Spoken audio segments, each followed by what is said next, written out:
Então, eu vou apresentar para vocês o Geraldo Lemos Neto, que é dirigente da Casa de Chico Xavier, de Pedro Leopoldo, do portal e da TV Saber Espiritismo e do Grupo Espírita Saber Amar de Belo Horizonte.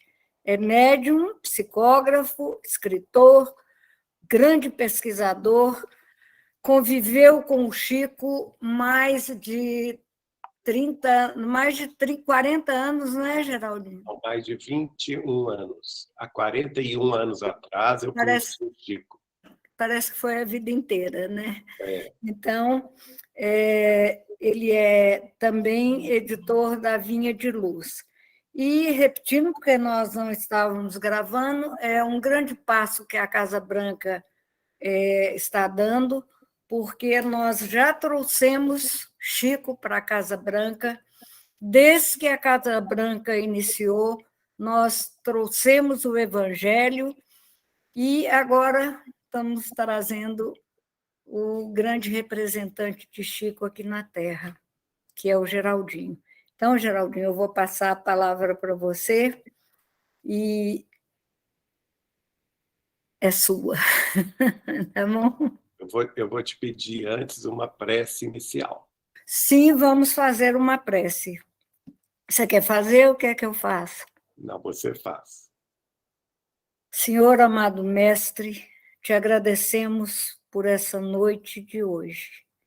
Te agradecemos por estarmos mais uma vez aprendendo e que nós possamos, junto com todo o aprendizado que vamos ter, aprendermos também a amar, a tolerar,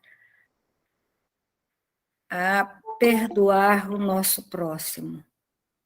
E que as bênçãos se caiam hoje por Geraldinho, e como é de costume em todas as reuniões que nós fazemos aqui, eu convido aqueles espíritos que queiram participar dessa reunião e aqueles que nunca vieram nessa reunião estão convidados a participar dessa palestra, saber que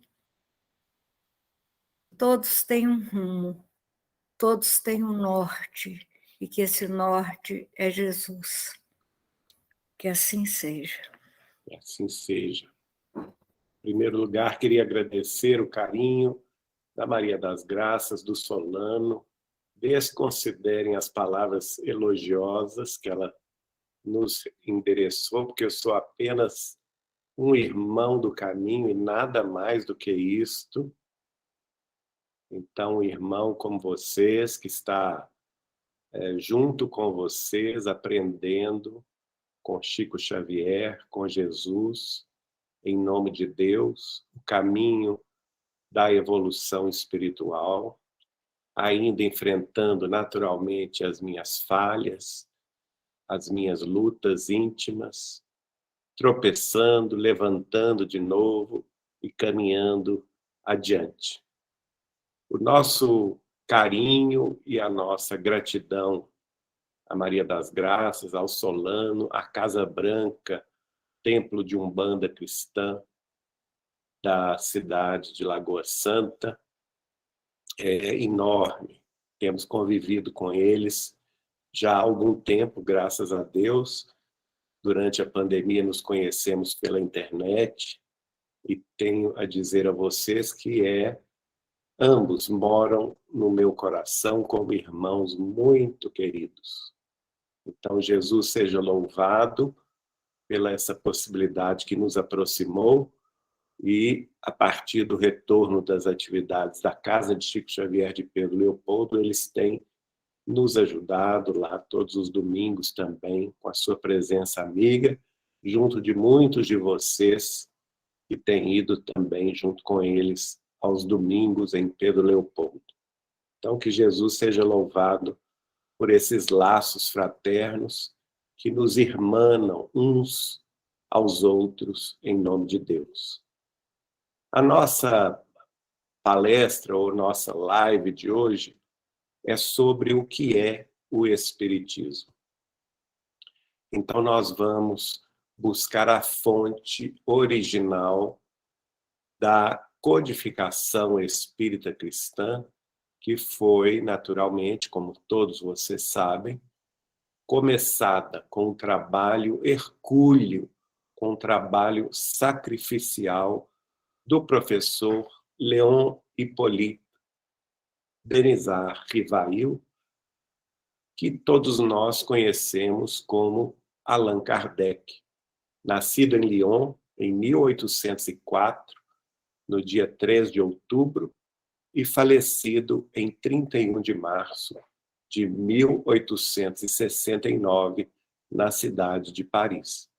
Ele conheceu os fenômenos das mesas girantes, os fenômenos dos copos, das batidas, ainda no ano de 1854, portanto, ele já tinha 50 anos de idade, meio século de idade, quando tomou ciência dos fenômenos que tomaram conta da Europa e dos Estados Unidos da América do Norte, e até mesmo do Brasil, na segunda metade do século XIX.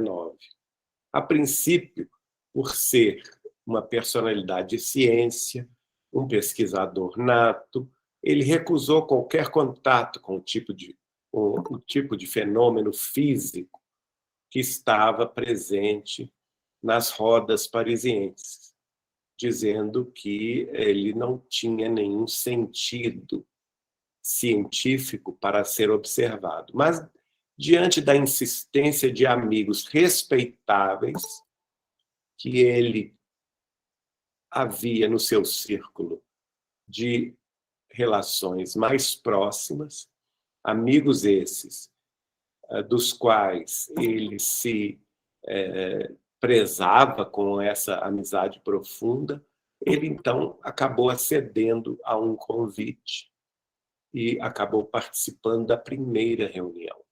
E quando viu o fenômeno das mesas girantes pela primeira vez e dos efeitos inteligentes que decorreram das perguntas e das respostas dadas pela mesa, ele se assombrou e passou a pesquisar o fenômeno com afinco, a partir de 1854.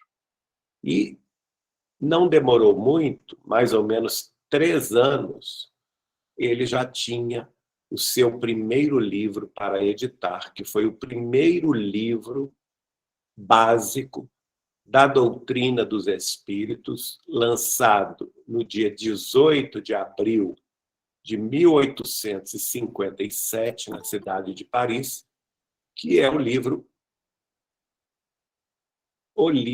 dos Espíritos. É a primeira obra espírita que vai mostrar a filosofia espírita. Depois se seguiram outros livros básicos. Nós dissemos que o Livro dos Espíritos vem em primeiro lugar, que é a filosofia espírita.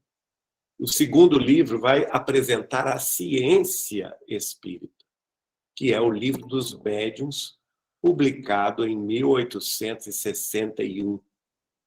O terceiro livro, que vai mostrar a religião espírita, que é o Evangelho segundo o Espiritismo, publicado em 1864. Ainda se seguiram O Céu e o Inferno, segundo o Espiritismo, e, mais tarde, o último de seus livros básicos, que é o livro A Gênese, os Milagres e as Predições, segundo o Espiritismo, lançado no dia 6 de janeiro de 1868, portanto, um ano e pouco antes da morte de Allan Kardec em Paris. Além desses 5 livros básicos, ele teve uma produção bastante grande de pequenos livretos e também a produção da Revista Espírita que ele fundou. E se nós considerarmos todos esses pequenos livretos, como, por exemplo, um livreto que se chama exatamente o título de nossa live de hoje, O que é o Espiritismo? Outro livreto, O Caráter da Revelação Espírita. E assim sucessivamente, um que é muito importante, que se chama, que já é um livro mesmo, que são os relatos das suas viagens doutrinárias pela França, pelo interior da França e também da Bélgica, que se chama A Viagem Espírita de 1862. E se nós considerarmos cada ano da Revista Espírita, na época em que ela era dirigida diretamente por Allan Kardec, portanto, fazendo dos 12 fascículos mensais um livro, nós vamos ter um total de 33 livros que Allan Kardec publicou num espaço de 15 anos, entre 1854, quando ele começou a pesquisar o fenômeno da mediunidade, e 1869, o ano que ele partiu para a vida maior. Portanto, a gente vê aí que foi um trabalho hercúleo, sacrificial. Ele teve que abandonar a própria atividade profissional de professor. Ele dirigia colégios, dava aulas, escrevia livros de química, de matemática, de francês. Ele teve que abandonar tudo isso para se dedicar totalmente à codificação espírita, uma vez que também ele fundara em Paris a Sociedade Parisiense de Estudos Espíritas, que foi o primeiro centro espírita fundado no mundo, e deixou também a porta aberta à fundação da primeira livraria espírita, que, na realidade, somente foi fundada no dia do seu enterro em Paris, no dia 2 de abril de 1869, uma vez que, quando ele começou a passar mal, no dia 31 de março, antes de desencarnar, ele pediu à sua esposa, Dona Bélie Boudet, que, como a inauguração da Livraria Espírita estava programada para o dia 2 de abril, que mesmo se fosse o caso dele desencarnar, que ela prosseguisse na inauguração da Livraria Espírita, como de fato ela prosseguiu, mesmo estando em luto, em profunda dor de ver o marido baixar à sepultura no cemitério de Montmartre, em Paris. Então, nós aí percorremos o cenário do século XIX, no qual Allan Kardec trabalhou. Claro que ele não trabalhou sozinho. Junto a ele, diversos amigos, a começar da própria esposa, Dona Amélie Boudet, que foi um arrimo para ele, inclusive em termos financeiros, porque ela era de uma família mais abastada, e ele, ao deixar de trabalhar, deixou de ter renda própria, e foi com os recursos da herança da esposa que ele acabou de completar a sua obra, publicando estes livros todos que fazem hoje a coleção do que nós chamamos de a codificação da doutrina dos espíritos ou a codificação do espiritismo. Depois que ele partiu, nós temos ainda o livro Obras Póstumas, que foi relacionado aos seus sucessores, que se utilizaram de documentos e artigos que o próprio Allan Kardec havia escrito quando ainda na carne. Mas vamos então agora saber o que é o Espiritismo.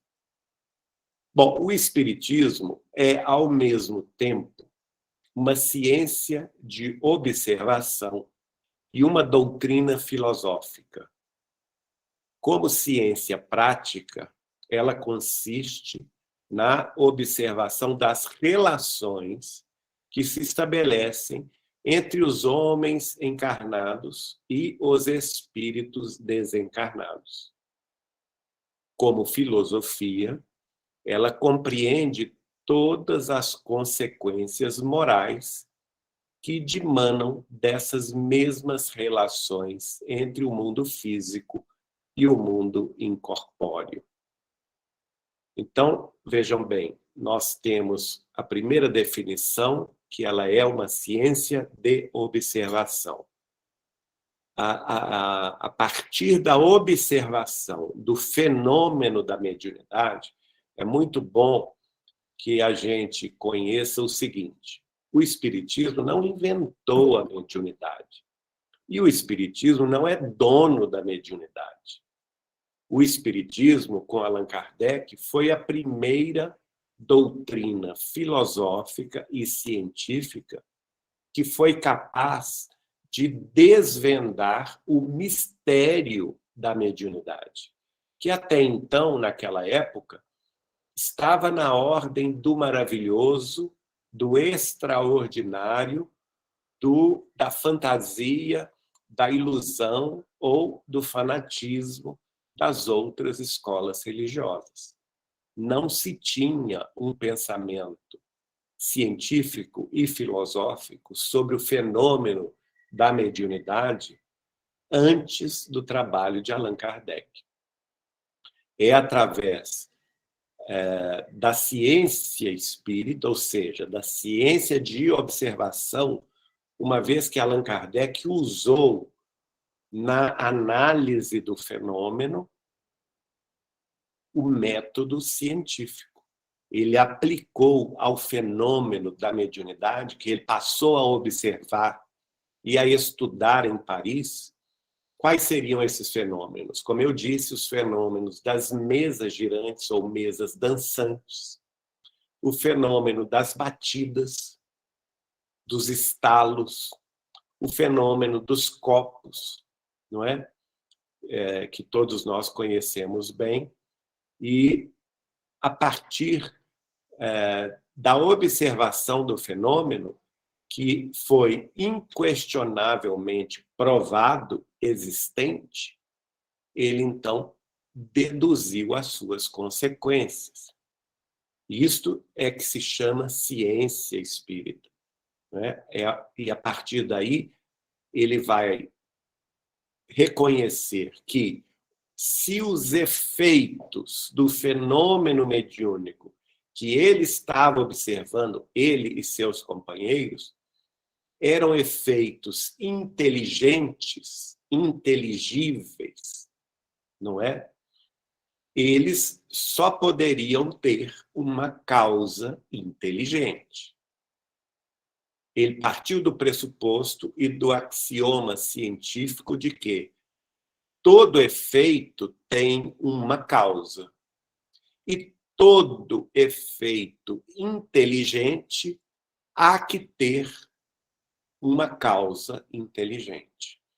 E se as mesas girantes e os copos e as batidas estavam respondendo perguntas inteligentes dos consulentes, entre os quais Allan Kardec e os seus amigos, de uma forma racional, direta e inquestionável, então, por trás daqueles objetos, das mesas, das cestas de vime, dos copos, das batidas na madeira, por trás daqueles objetos haveria de ter uma inteligência invisível.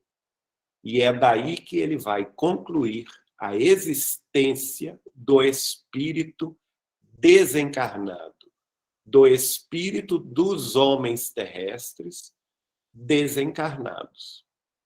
Por isso é que é muito importante a compreensão de como surgiu a ciência espírita como o resultado da observação da manifestação dos espíritos e, ao mesmo tempo, vamos ver como surgiu, então, a filosofia dos espíritos, que a partir daí Allan Kardec começou a fazer perguntas aos espíritos manifestantes, e esses espíritos, se utilizando de variados médiums, de diversos tipos de mediunidades, em diversas cidades francesas, inglesas, lá da Bélgica, da Europa inteira, até da Rússia e até do Brasil, e também dos Estados Unidos da América do Norte, do Canadá, ele passou, então, a classificar essas respostas. E, a partir daí, ele também criou um método de análise dessas respostas, que é o método chamado de concordância universal do ensino dos espíritos, estabelecendo aí uma média racional, factível das respostas e, naturalmente, eliminando as respostas esdrúxulas ou, por demais, diferentes das demais e que tinham, na sua manifestação, uma opinião exclusiva ou muito diferente da média das respostas. E, a partir daí, surge, então, o Livro dos Espíritos, que é a filosofia espírita, a começar da pergunta do que é Deus, não é? Da pergunta número 1, até a pergunta 1011, e depois se estende um pouco mais. Então, nós temos, então, com o Livro dos Espíritos, o primeiro livro a ser publicado, a exposição da filosofia espírita, da doutrina filosófica do espiritismo.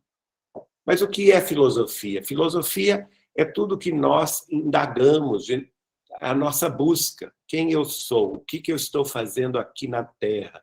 De onde eu vim? Para onde eu vou? Quem são meus familiares? Quem são meus amigos? Quem são meus inimigos? Por que existem diferenças de sentimento, de afinidade com os mais chegados e aqueles que a gente tem antipatia? O que vai acontecer comigo depois da morte do corpo físico? Para onde eu vou?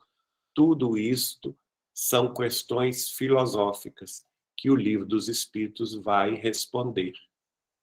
E aí vamos ter o seguinte: ora, se está provada a sobrevivência do espírito após a morte do corpo, por conseguinte, como consequência, nós vamos depreender que existem resultados no mundo espiritual das plantações que os homens fizeram aqui na Terra.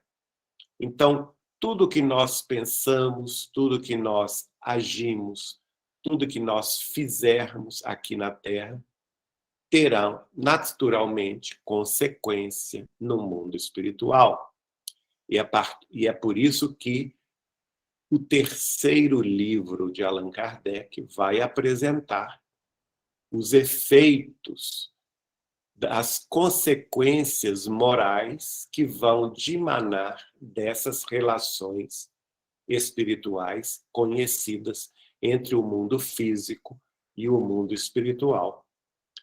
E nessa consequência, Allan Kardec vai apresentar a religião espírita por excelência, mostrando que o espiritismo é Jesus de novo para o coração do povo, mostrando que nada há de mais importante na Terra do que o caminho da verdade e da vida proposto por nosso Senhor Jesus Cristo, há 2000 anos, na sua boa nova de redenção, no Novo Testamento da Bíblia, como roteiro seguro para a nossa evolução espiritual e para a nossa espiritualização. Então, concluindo esse preâmbulo, né, que nós fizemos, nós podemos definir o Espiritismo como: o Espiritismo é uma ciência que trata da natureza da origem e do destino dos espíritos, bem como trata também de suas relações com o mundo corporal. Então, vejam bem, é uma ciência nova. É a terceira revelação de Deus aos homens. A primeira revelação, como vocês sabem, veio através de Moisés, por volta de 3 milênios antes de Cristo, ou pouco antes disso, demonstrando a lei de justiça. O Novo Testamento, aliás, os 10 mandamentos de Moisés e o Velho Testamento, que são os profetas judaicos, que passaram a encarnar até o Cristo chegar, o último deles, como João Batista, né, primo de Jesus, todos eles nos mostram a lei da justiça divina. Jesus veio encarnar a revelação do amor através do Evangelho, do Novo Testamento, de sua mensagem de redenção espiritual. Mas ele havia prometido ao mundo um outro Consolador, que haveria de nos fazer lembrar de tudo quanto ele, Jesus, havia dito e nos faria também a explicação, a explanação e o esclarecimento sobre todas as coisas. E ele chamou esta nova etapa revelatória de o Consolador. E, de fato, o Espiritismo, no último capítulo do último livro de Allan Kardec, é apresentado, sem sombra de dúvida, como o Consolador prometido por Jesus de Nazaré. A revelação da verdade. Então, nós temos 3 grandes revelações.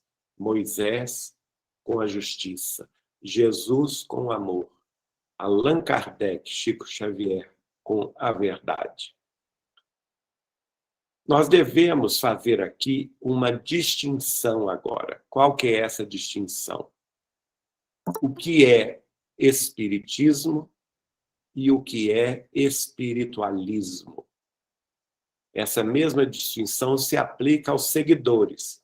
Por exemplo, quem é espírita ou quem é espiritualista?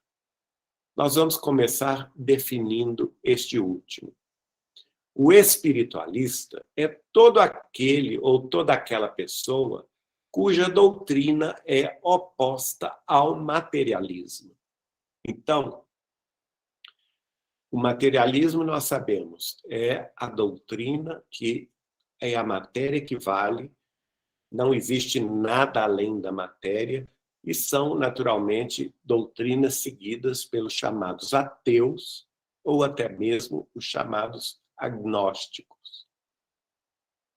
Tudo que se opõe ao materialismo, que dá relevância à sobrevivência da alma após a morte do corpo, à existência de uma vida futura, à ascendência do valor espiritual sobre o material, são, então, doutrinas espiritualistas.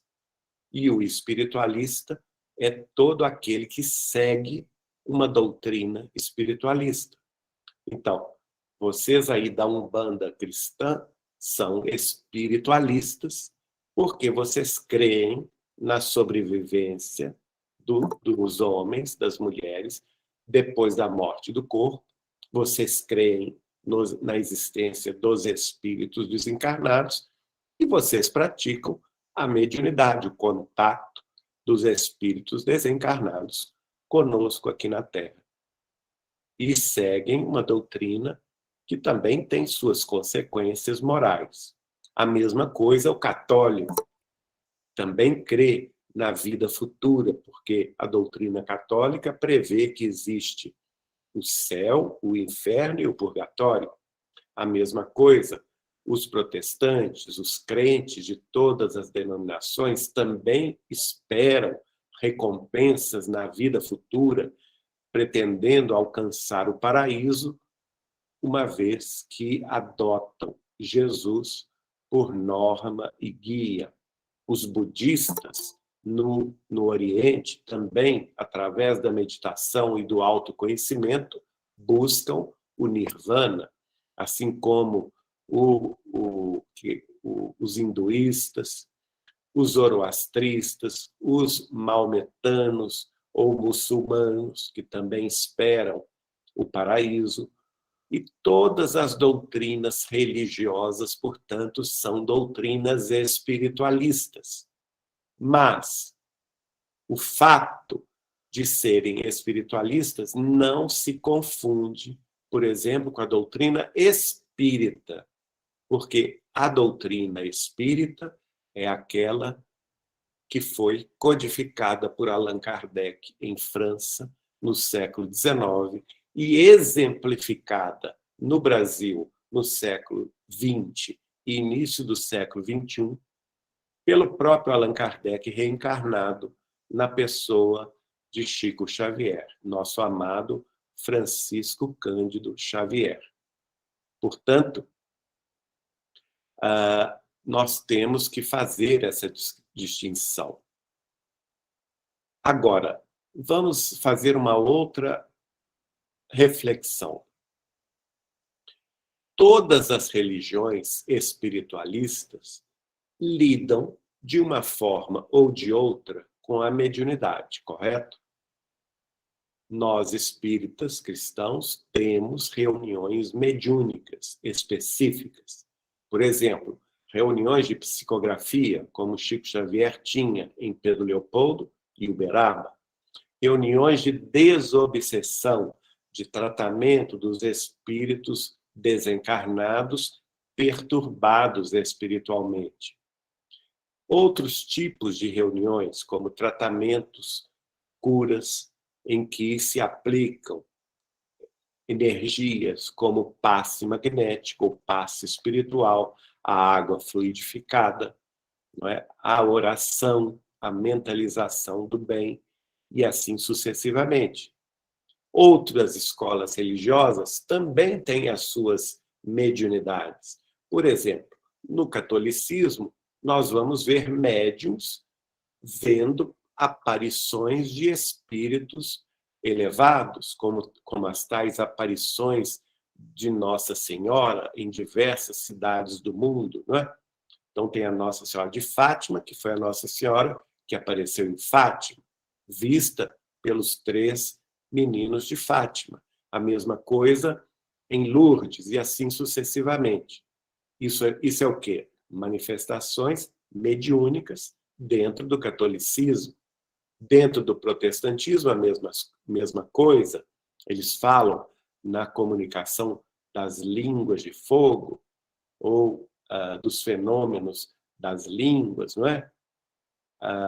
Dentro da Umbanda, a mesma coisa, tem todo aquele ritual de comunicação com os pretos velhos, mães Marias, e assim sucessivamente. Então, o fenômeno da mediunidade, ele não está circunscrito ao espiritismo. Ele é geral, está em toda parte, em todas as escolas religiosas. Então, essas manifestações mediúnicas, nós deveremos ter, ou nos cabe, a prudência de distinguir o que é bom e do que não é bom. Porque o próprio apóstolo João Evangelista, numa de suas cartas, 2000 anos atrás, já havia dito que era preciso discernir os espíritos, que nem todo espírito era de Deus, ou seja, ele queria dizer que nem todo espírito era necessariamente bom. Assim como nós vamos compreender na obra de Kardec que os espíritos desencarnados são apenas espíritos humanos, homens e mulheres que viveram na Terra e que desencarnaram e vivem no além-túmulo, mas vivem de acordo com a própria evolução moral, intelectual e cultural. E por isso mesmo, como nós temos aqui na Terra diferentes graus de conhecimento e de elevação espiritual, tantas pessoas ruins, dedicadas ao mal, ao crime, à viciação, e outras pessoas como Chico Xavier, por exemplo, dedicados ao bem, à fraternidade e ao amor fraterno, a mesma coisa, depois de desencarnados, esses espíritos também vão apresentar suas diferenças. E por isso é necessário que nós saibamos discernir ou distinguir se aquele espírito desencarnado que está comunicando-se conosco tem procedência boa, justa, nobre, verdadeira ou não, se é um espírito enganador, se é um espírito falacioso, se é um espírito mentiroso. E, portanto, nós temos que apurar a nossa razão, a nossa observação para saber distinguir se os espíritos têm boa procedência na sua mensagem ou não. A própria sabedoria dos gregos já dizia o seguinte, se não me engano, isso é de Sócrates, que diante de toda comunicação nós devemos passar a comunicação pelos 3 crivos.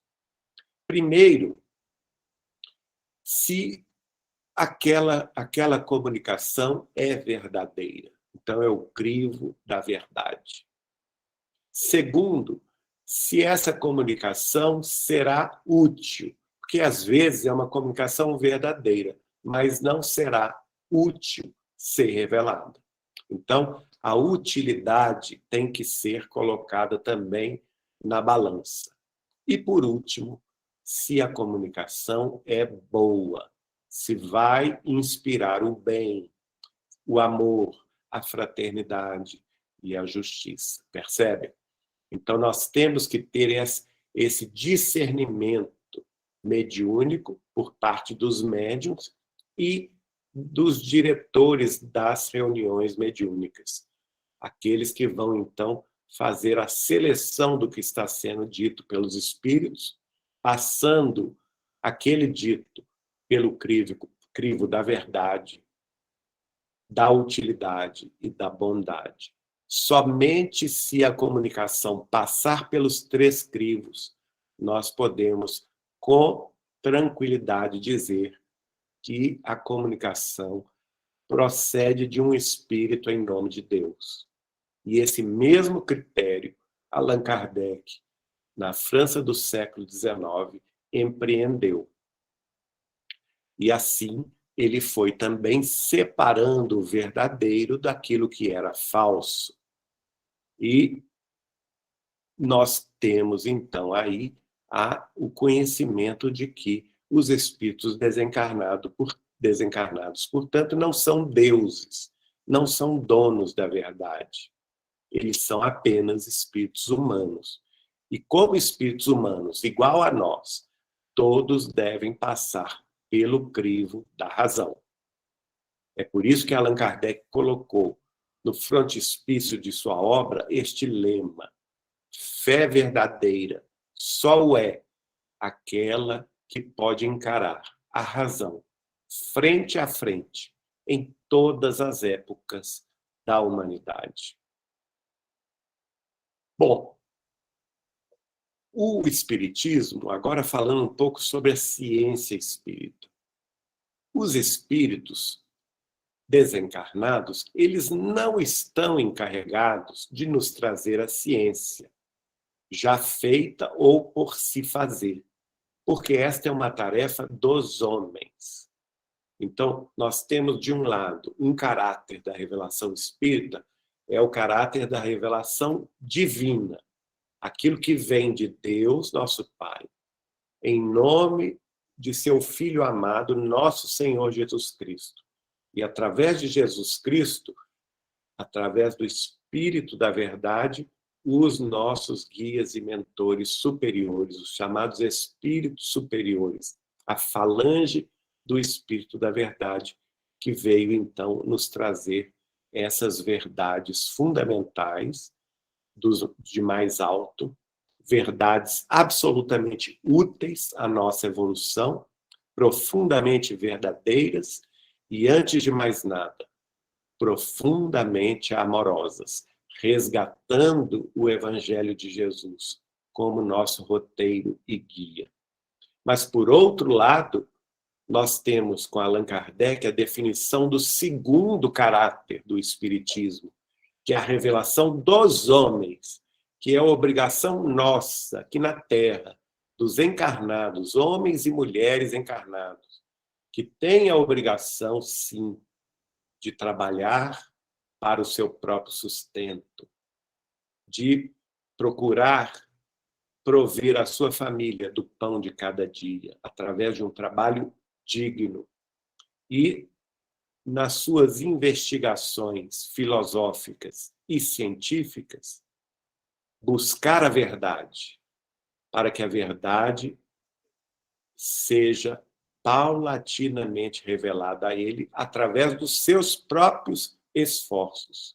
É a revelação científica pela qual os homens terrestres, ao estudarem as leis físicas, as leis químicas, as leis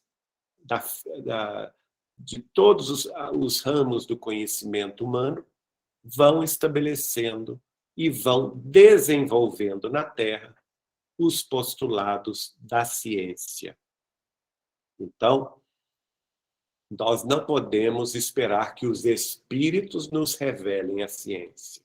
Eles podem, no máximo, antecipar a nós alguns conhecimentos científicos, até como prova da sua evolução, como foi, por exemplo, o caso de Chico Xavier, o espírito de André Luiz, de Emmanuel, que revelaram questões que só o futuro foi confirmar, ou então, não é, ele levantar um pouco o véu que encobre a verdade universal, para que nós também tenhamos o devido incentivo a procurar as verdades científicas. Agora, o trabalho da ciência é dos homens, e é muito importante que nós entendamos isso, porque Deus quer que nós trabalhemos, que o nosso pensamento se exercite, e através desse trabalho, dessa pesquisa, dessa busca, tanto filosoficamente falando, quanto cientificamente falando, nós vamos pagando o preço da aquisição da ciência. E, a partir da ciência, vamos adquirindo a sabedoria. Então, os espíritos não vêm nos libertar dessa necessidade de trabalharmos. Eles são o que são. E o espiritismo tem por objeto apenas estudar os espíritos desencarnados, a fim de que, por analogia, fiquemos sabendo o que seremos um dia, e não para nos fazer conhecer o que nos deve ser oculto ou revelar-nos as coisas antes do tempo próprio. O espiritismo, portanto, é, sim, uma ciência de observação, e jamais será uma arte de adivinhar ou de especular sobre a vida das pessoas ou sobre o futuro. Ele foi deduzido por Allan Kardec, secundado Kardec por outros pesquisadores, como, por exemplo, Gabriel Delany, Camille Flammarion, Ernesto Bozano, Leon Denis, Alexander Aksakov e vários outros, William Crookes, a senhora Curie e vários outros pesquisadores que foram publicando livros, descortinando, portanto, aquilo que eles estavam estudando e deduzindo do ensino dos próprios espíritos superiores. Allan Kardec viu, observou e coordenou, procurando fazer compreender aos outros aquilo que ele, na sua sabedoria, compreendeu. E esta foi a parte que lhe coube. Tanto é que ele diz assim, sobre o Espiritismo, nunca foi dada a última palavra, mas apenas a primeira palavra. Porque o Espiritismo deve progredir junto com a humanidade, junto com a ciência. E todo o progresso da ciência humana deverá ser incorporado aos conhecimentos do Espiritismo, de forma tal que ele nunca será ultrapassado. Ele é um sistema aberto de conhecimentos. E todo novo conhecimento, todo novo descortino, toda nova descoberta científica deverá ser incorporada à doutrina espírita. E assim ela vai caminhar com o próprio desenvolvimento da sociedade humana. Então, minha gente, há entre o Espiritismo e outros sistemas filosóficos essa diferença capital, que estes são todos obras de homens mais ou menos esclarecidos, ao passo que o Espiritismo não tem em Kardec, e numa pessoa só, o mérito de sua invenção ou de um só de seus princípios. O Espiritismo tem, sim, auxiliares de maior preponderância, ao lado dos quais somos simples átomos, escreveu Allan Kardec com humildade. Então, nós não podemos dizer que o Espiritismo é de Allan Kardec ou é de Chico Xavier. Eles foram auxiliares, sim, da codificação, da demonstração do Consolador prometido pelo Cristo. Mas a doutrina dos Espíritos não lhes pertence. Pertence a Deus e a Jesus de Nazaré. Não é?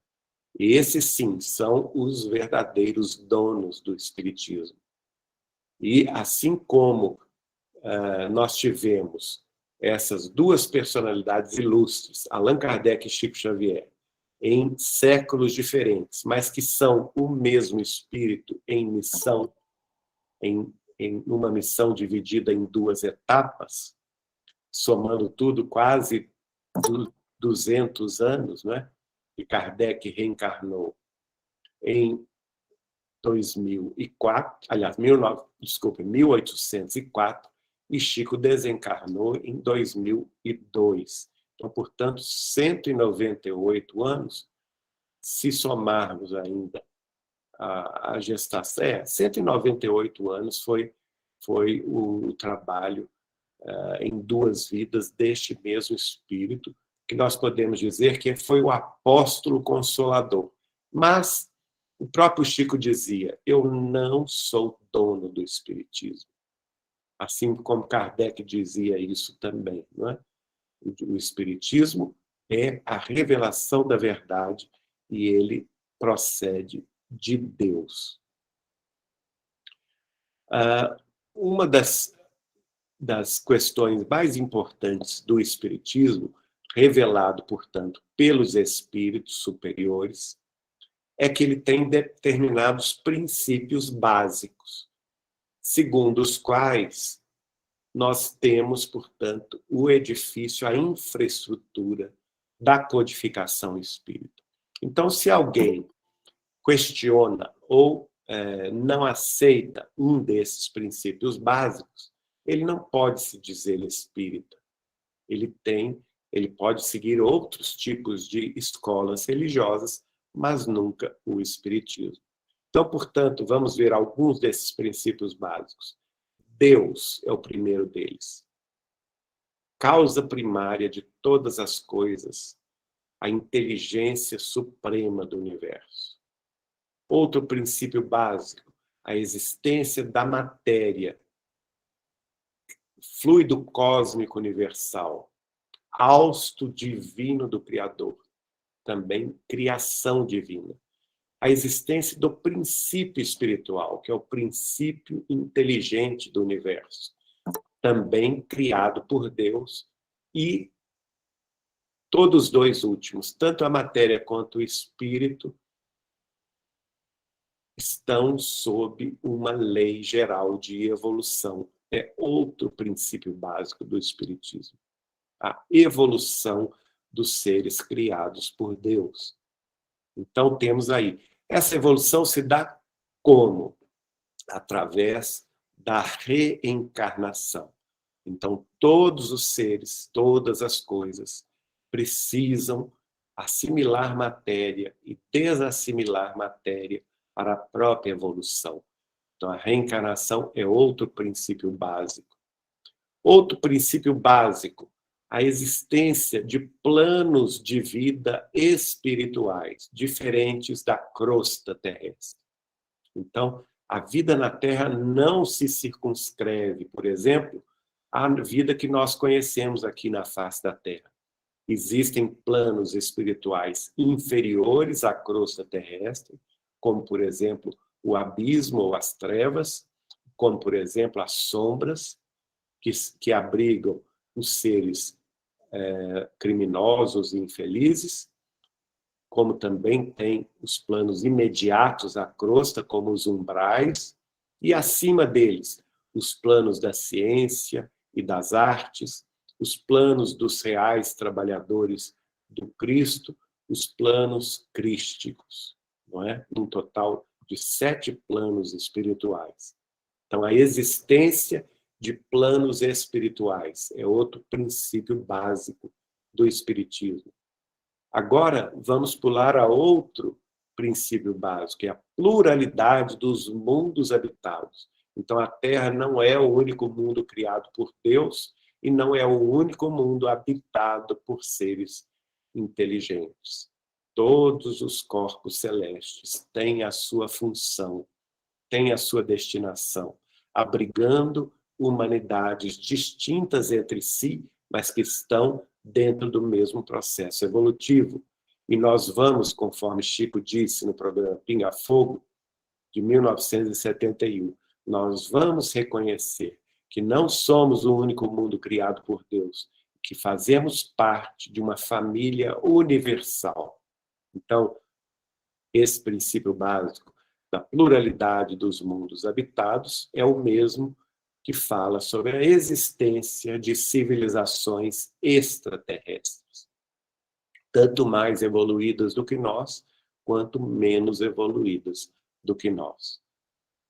Outro princípio básico, que é, inclusive, um dos principais, é a capacidade que os seres da criação divina têm de se comunicarem pelo pensamento. E esta capacidade, dentro do espiritismo, é chamada de mediunidade. Então, é um novo sentido dos espíritos humanos ou dos princípios inteligentes que já evoluíram o suficiente para ter o pensamento contínuo, para ter o livre-arbítrio de decidir sobre o próprio destino e, por consequência, ter a responsabilidade de colher a plantação da semente que pôs na terra, né? A lei de causa e efeito, ação e reação, segundo a qual, no dizer de Jesus, a cada um será dado segundo as próprias obras. Então, nós temos aí outro princípio básico do Espiritismo, a lei de justiça, segundo a qual a cada um será dado segundo as próprias obras. E a lei de amor e caridade, que é o objetivo máximo da nossa evolução. Como dizia Chico Xavier, a caridade é o amor em movimento. E nós todos devemos buscá-la como parte importantíssima de nossa redenção. O próprio Kardec definiu: fora da caridade não há salvação. Então, vamos aqui, já finalizando, pensar o seguinte: todos esses princípios básicos, né, do Espiritismo estão muito bem explanados, muito bem compreendidos, se nós nos dispusermos a estudar as obras básicas da codificação espírita. Eu prefiro, de minha parte, o estudo de forma continuada e sequencial desses livros. Então, são os livros: o Livro dos Espíritos, que é a filosofia espírita. O segundo livro, o Livro dos Médiuns, que é a ciência da mediunidade, onde Kardec vai definir, por informação dos espíritos, todos os tipos de mediunidade que nós temos. A psicografia, os 3 tipos de psicografia que existem: mecânica, semimecânica ou intuitiva. A psicofonia, que é a mediunidade da fala. A psicometria, que é a mediunidade do toque e da sensibilidade com os objetos. Não é? A presciência, que é a mediunidade de ver o futuro, de descortinar o futuro. Outro tipo de mediunidade, a clarividência, que é a visão dos espíritos desencarnados. E outra, que é a clareaudiência, que é você ter a capacidade de ouvir os espíritos desencarnados. Temos também outras mediunidades, como de efeitos físicos, em que, utilizando os espíritos do excesso do nosso ectoplasma, eles produzem fenômenos físicos, como, por exemplo, o fenômeno das mesas girantes, ou das cestas divina e dançantes, dos copos que correm na mesa, das batidas, né? Efeitos também que podem ser de perfumes, de cheiros, também de batidas, fenômenos luminosos, por exemplo. E, mais além, os fenômenos de materialização dos espíritos, que são fenômenos raríssimos, mas que já aconteceram em diversas ocasiões na história humana, notadamente no Brasil, com 3 grandes médiuns. A médium Ana Prado, de Belém do Pará, no início do século XX, o médium Peixotinho e o médium Chico Xavier, em meados do século XX. E outros médiuns, né? Eusápia Palatino, por exemplo, na Itália, que recebia o espírito de Kate King, que foi testemunhado pelo Prêmio Nobel de Química, Sir William Crookes, que assumiu diante da Sociedade Científica de Londres e da Grã-Bretanha a realidade do espírito desencarnado. Então, são fenômenos raros, mas que acontecem, tendo médiuns especiais para tanto. Outra mediunidade, a mediunidade de cura, a mediunidade de transmissão de forças psicossomáticas, fisiopsicossomáticas e espirituais, como o passe magnético, o passe espiritual, a manifestação também de materializações de águas fluidas, por exemplo, águas fluidificadas, um outro tipo de mediunidade. Outro tipo de mediunidade, o sonambulismo, e também outro tipo que é o desdobramento espiritual, pelo qual nós saímos do corpo durante o fenômeno do sono e percorremos o mundo espiritual perfeitamente conscientes de que estamos desacoplados do corpo físico, né? Desdobrados perispiritualmente. Então, vejam bem, tudo isso está expresso no Livro dos Médiuns, que é a ciência espírita em sua mais profunda acepção ou compreensão. O terceiro, como eu já disse, o Evangelho segundo o Espiritismo, que nos mostram a boa nova de Jesus como roteiro e guia de nossa vida moral e ética. O terceiro, que vai demonstrar as consequências dos nossos atos, tanto para o lado positivo quanto para o lado negativo, depois da nossa morte do corpo, consequência de todos os atos que nós agimos, pensamos, realizamos aqui na Terra e vamos colher no além-túmulo, expresso por Allan Kardec no livro O Céu e o Inferno, segundo o Espiritismo. E, por fim, o seu último livro básico, que é a Gênese, os Milagres e as Predições segundo o Espiritismo, no qual Kardec apresenta, no primeiro capítulo, esse duplo caráter do Espiritismo. Depois, ele analisa a doutrina evolucionista do ser e também a gênese planetária. Então, ele analisa a gênese planetária e a gênese dos seres materiais e espirituais. A terceira parte, ele nos mostra sobre a questão dos milagres de Jesus, mostrando que, na realidade, o milagre não existe. O milagre é apenas algo que a nossa ciência temporariamente desconhece, mas que um dia haverá de conhecer.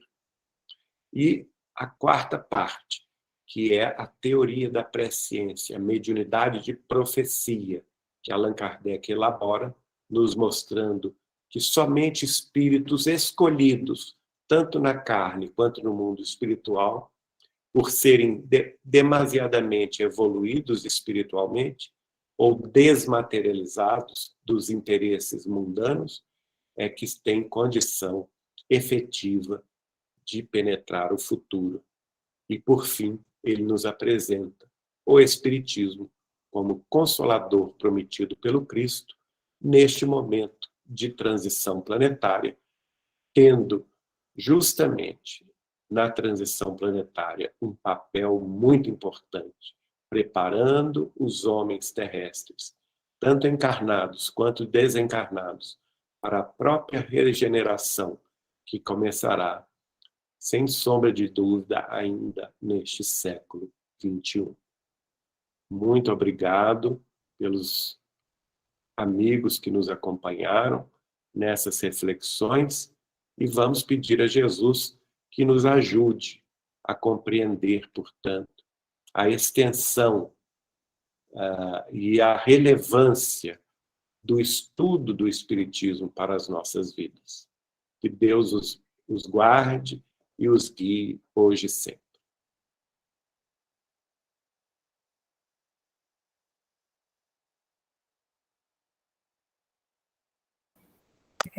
Geraldinho, eu queria te agradecer imensamente por essa gama de conhecimentos que você nos trouxe. E lembrando, né, que a Umbanda cristã tem Cristo como o seu mestre maior. E eu não tenho palavras, né, para te agradecer a sua bondade, a sua paciência para conosco. E eu queria que você terminasse com uma prece e algumas palavras para os nossos filhos, nossos amigos que estão presentes, e fizesse para nós uma prece. Pois não, querido. Espera aí que eu vou te fixar, espera aí. Aqui. Isso, deixa eu fixar. Só um minutinho, Geraldinho, porque nós somos aprendizes. E nós somos muito aprendizes ainda. Não se preocupe. Muito obrigada, viu? Deus te pague por essa palestra. Viu? Eu que agradeço aí o convite generoso. Pode fazer a prece. Pode fazer? Pode. Então tá bom. A gente vai unindo agora os nossos pensamentos em uníssono, num único pedido a Jesus, nosso Mestre e Senhor, divino amigo de nossas almas, que nos inspire o conhecimento, nos inspire a sabedoria, nos ilumine a razão, a fim de que também os nossos corações se irmanem, corações genuinamente irmãos uns dos outros, não importando as barreiras aparentemente transitórias que nos separam uns dos outros. Todos somos irmãos, filhos do mesmo Pai, amoroso e compassivo, nosso Deus de amor e de bondade, representado na terra por seu Filho, nosso amado, divino Mestre Jesus. Que sua palavra de perdão e misericórdia, de amor e renúncia, de solidariedade e justiça, penetre os nossos sentimentos mais caros, influenciando-nos para o bem viver, para a fraternidade, para o amor fraterno, para a união e a concórdia, para a paz e para a alegria de viver. E neste sentimento, Senhor, nós estamos todos juntos, genuflexos, plenos de amor e reconhecimento, plenos de gratidão, agradecendo a tua bondade, a oportunidade que nos concedeu de viver nesta terra de expiações e provas, de lágrimas e lutas, mas que apesar de todos os sofrimentos, de todas as incompreensões, ainda é o nosso lar magnífico, cheio de luz, cheio de oportunidades gloriosas, de bênçãos divinas, como a água da chuva, como o canto dos pássaros, como a beleza das flores, o perfume das matas, das florestas, cheias de vegetação, na peripécia dos animais, nossos irmãos menores, na beleza do canto das aves, na beleza dos mares e dos rios.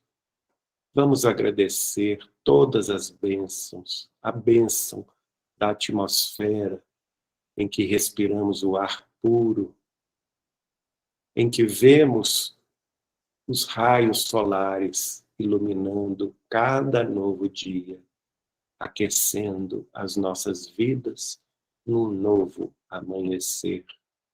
E ainda, Senhor, quando a noite chega, reconhecendo a beleza universal das estrelas que se acendem no infinito das constelações e das galáxias, convidando-nos a nos elevar em diretora dos planos da vida imortal. Jesus amado, nós, espíritos falíveis e falidos, vivendo e caminhando na crosta terrestre, ou ainda espíritos desencarnados próximos da crosta, nós dizemos do fundo de nossa alma: tenha misericórdia de nós, Senhor. Fortalece-nos o nosso coração. Dá-nos coragem e razão. Ilumina o nosso pensamento e sustenta-nos no roteiro do aprendizado cristão, a fim de que tua mensagem imorredoura de amor e renúncia, paz e alegria penetre em nossas almas, hoje, agora e sempre, na luz de todos os dias. Que assim seja.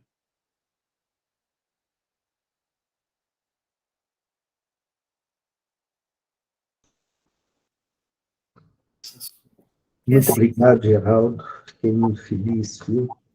Você nos trouxe muita alegria, você nos trouxe muito conhecimento e nos mostrou, né, um caminho que nós ainda temos que percorrer.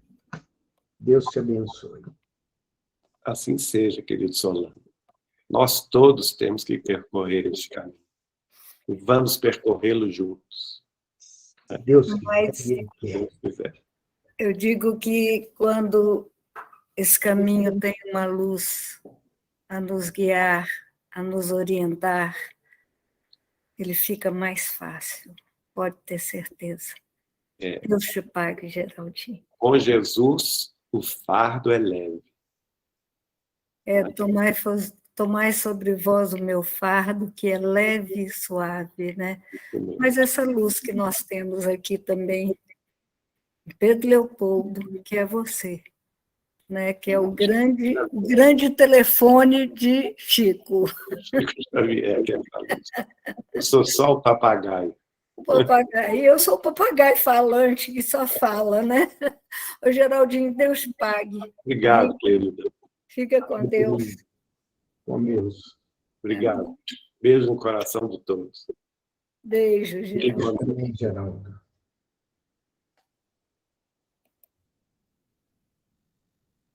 Saiu,